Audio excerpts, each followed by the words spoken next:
Pemirsa, Presiden Joko Widodo beserta rombongan meninggalkan tanah air menuju Amerika Serikat. Kunjungan Presiden Jokowi ke Amerika dalam rangka menghadiri US ASEAN Summit di Sunnyland, negara bagian California. Dalam pernyataan pers sebelum lepas landas, Presiden Joko Widodo mengungkap beberapa poin penting yang akan dibawanya dalam KTT Amerika ASEAN yang berlangsung pada 15 hingga 16 Februari 2016. Antara lain pembahasan menyoal kerjasama peningkatan kesejahteraan dan perdamaian di kedua kawasan. Presiden Jokowi juga dijadwalkan akan memimpin sidang dalam KTT Amerika ASEAN terkait pembahasan pemberantasan terorisme. Bertolak ke Amerika, Presiden didampingi Ibu Negara beserta rombongan dengan menggunakan pesawat Republik Indonesia 1. Sementara Wakil Presiden dan sejumlah petinggi negara mengantar keberangkatan rombongan Presiden di Lanut Halim Perdana Kusuma. Selain California, Presiden Joko Widodo dan rombongan juga diagendakan berkunjung ke Silicon Valley, negara bagian San Francisco untuk bertemu diaspora Indonesia dan para pimpinan perusahaan IT negeri Paman Sam. Bagi Indonesia, kemitraan ASEAN dengan Amerika Serikat harus diletakkan dalam konteks kemitraan untuk menciptakan perdamaian dan kesejahteraan. Dan dalam mewujudkan kesejahteraan, Indonesia akan mendorong peningkatan kesejahteraan ekonomi di bidang usaha mikro, kecil, dan menengah. Kemudian promosi kewirausahaan dan inovasi, termasuk pengembangan ekonomi digital. Gubernur DKI Jakarta Basuki Cahayapurnama batal hadir dalam rapat koordinasi pembongkaran kawasan Kalijodo di Mapolda Metro Jaya. Meski absen, Ahok mengaku akan menyiapkan langkah-langkah penertiban kawasan tersebut dan juga memastikan penertiban Kalijodo dilakukan pada bulan ini. Hari ini Ahok dijadwalkan menghadiri rapat untuk membahas rencana pembongkaran kawasan hiburan malam Kalijodo di Mapolda Metro Jaya.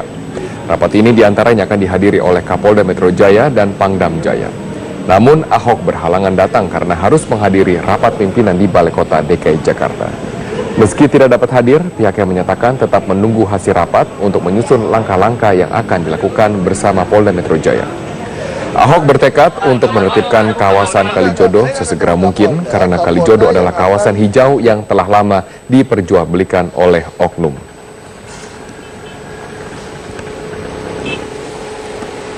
Ya bulan ini harus diberesin harusnya. Warganya akan direlokasi kemana Pak?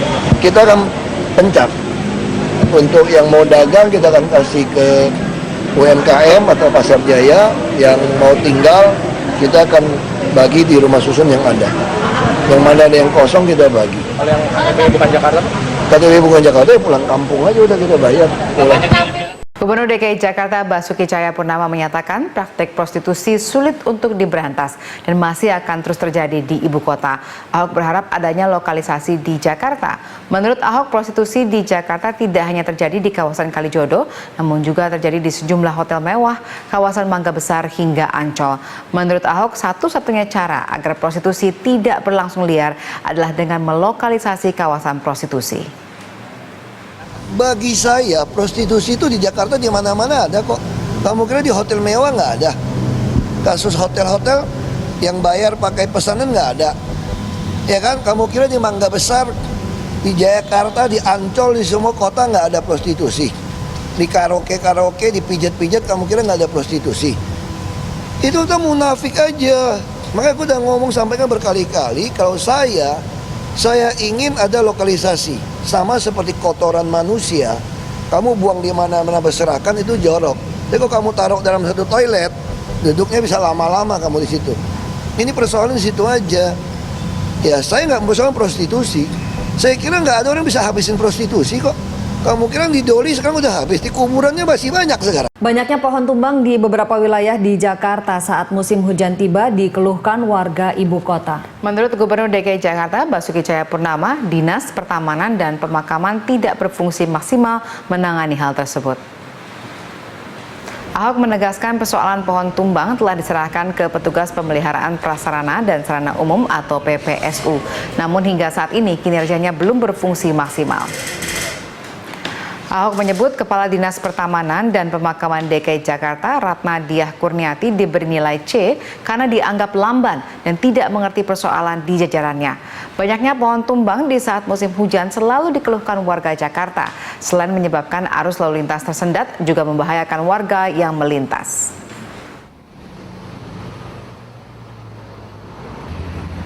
Dinas taman kita ini nggak gitu fungsi. Saya udah ingetin beberapa kali. Nah, saya udah mulai serahkan kepada PPSU. Tapi PPSU kan sebagian kan nggak punya senso. Nah, baru bulan ini kita akan beli. Harusnya kalau daerah yang PPSU-nya, lurahnya udah punya senso, dia bisa lihat. Hampir nggak ada pohon tumbang atau dahan yang patah. Kayak dia udah lihat nih, ini terlalu lebat, tangannya terlalu terbuka, dia akan mulai potong, trim. Harusnya yang ngerti ilmu ini kan dinas taman. Dinas taman dong di tiap kecamatan ada. Memang dinas taman itu belum, ya nilainya masih B- lah. Pintu tol Cikunir 2 pasca ambruknya atap gardu tol tersebut. Maria Lizia Hasti akan melaporkan selengkapnya dari tol Cikunir 2 Bekasi, Jawa Barat. Maria, apa upaya yang dilakukan Jasa Marga agar beberapa pintu tol Cikunir 2 bisa dibuka kembali?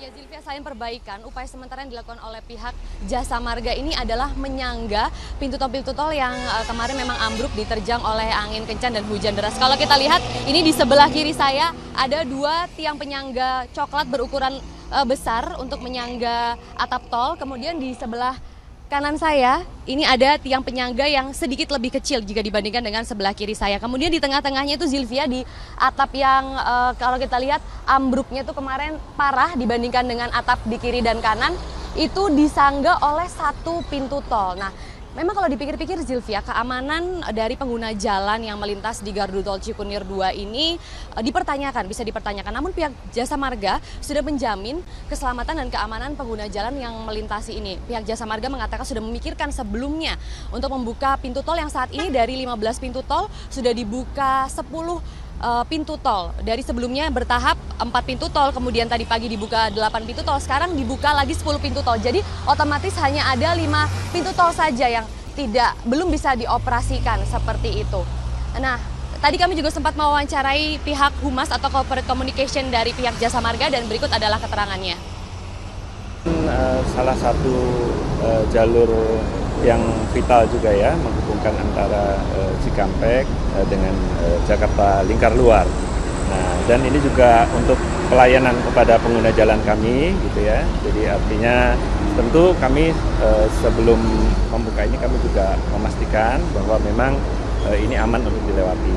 Sehingga memang belum semua lajur transaksi di gerbang tol ini kami buka, demikian. Zilvia. Maria, berapa lama waktu yang dibutuhkan Jasa Marga untuk memperbaiki keseluruhan atap gardu tol? Zilvia, perbaikan sementara saat ini masih dilakukan, namun untuk perbaikan keseluruhan itu tadi pihak Jasa Marga belum dapat memastikan berapa lama waktu yang dibutuhkan. Pihak Jasa Marga mengatakan ingin berfokus terhadap yang penting seluruh pintu tol ini dapat beroperasi terlebih dahulu karena memang perbaikan keseluruhan kalau kita lihat itu terbuat dari baja, sedikit waktunya lebih lama. Sehingga memang saat ini diprioritaskan untuk membuka jalan tol semua, kemudian keselamatan dari para pengguna jalan tol karena memang kalau kita bandingkan kemarin atap yang dirasa tidak ada masalah itu bisa ambrol terkena hujan dan juga angin kencang, apalagi sekarang yang kalau kita lihat ada kerusakan yang bisa dibilang ini cukup parah, sehingga jika ada hujan atau angin kencang yang diprediksi nanti akan terjadi lagi, ini bisa rawan ambruk lagi begitu Zilvia. Demikian Zilvia untuk sementara yang dapat kami laporkan dari gerbang tol Cikunir 2. Maria Lizia Hasti, terima kasih atas laporan Anda. Pemirsa, banjir yang menggenangi tol Cikarang kilometer 34 dan kilometer 37 Minggu malam lalu pagi ini telah surut. Kendaraan dari arah Jakarta menuju Cikampek dan sebaliknya sudah dapat melintas dengan normal. Gerbang tol Cikarang Timur yang sempat ditutup semalam juga telah dibuka dan dapat dilintasi kendaraan. Arus lalu lintas dari arah Jakarta menuju Cikampek dan sebaliknya pun terpantau ramai lancar.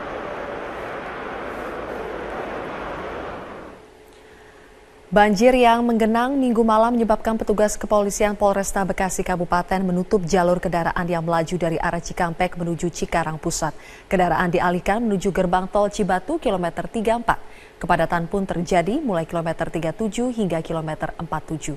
Penutupan terjadi dari pukul 5 sore, namun jalur kembali dibuka pukul 9 Minggu malam. Banjir yang terjadi semalam disebabkan oleh hujan deras yang mengakibatkan debit air di Situ Alam Sari meluap dan membuat tanggul jebol.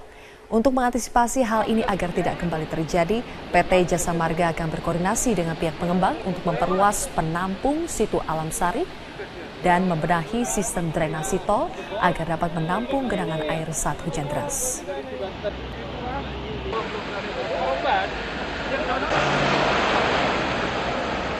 Kalau yang sebelah kiri ya. Tim Basarnas mengevakuasi warga yang terjebak banjir di kawasan perumahan Kabupaten Kampar Riau. Nak pakai apa itu, Bu? Wah, ini naik tinggi. Juga ada orang Anggota Basarnas menyelamatkan warga yang sudah 2 hari terjebak dalam rumah karena tidak ada perahu untuk keluar dari lokasi banjir. Satu persatu warga dievakuasi dalam permukiman penduduk yang terendam. Ketinggian air di kawasan perbatasan Kampar Pekanbaru mencapai 2 meter. Tim evakuasi memindahkan warga ke lokasi